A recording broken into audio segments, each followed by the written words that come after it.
دجال اور حضرت سلیمان کے درمیان ایک ایسا پراسرار تعلق چھپا ہوا ہے جسے صدیوں سے راز میں رکھا گیا ہے۔ پرانے صحیفوں اور روایات میں ذکر ہے کہ حضرت سلیمان کو وہ انگوٹھی عطا ہوئی تھی جس کے ذریعے وہ جنات اور شیاطین پر حکومت کرتے تھے، مگر کم لوگ جانتے ہیں کہ ایک وقت ایسا بھی آیا جب سلیمان کی اس سلطنت میں ایک سایہ داخل ہوا، ایک شیطانی وجود جو خود کو دجال کہتا تھا۔ کہا جاتا ہے کہ دجال نے کئی بار کوشش کی کہ حضرت سلیمان کی طاقت کو چرایا جائے، لیکن ہر بار وہ ناکام رہا۔ ایک بار جب انگوٹھی گم ہوئی، یہی وہ لمحہ تھا جب دجال نے سب سے زیادہ طاقت حاصل کی، لیکن اللہ کے حکم سے وہ دوبارہ قابو میں آ گیا۔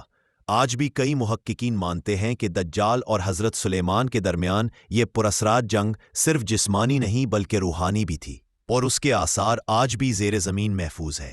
اگر آپ کو اسلامی تاریخ کی ایسی حیران کن اور پوشیدہ کہانیاں جاننی ہے تو چینل کو ضرور سبسکرائب کریں۔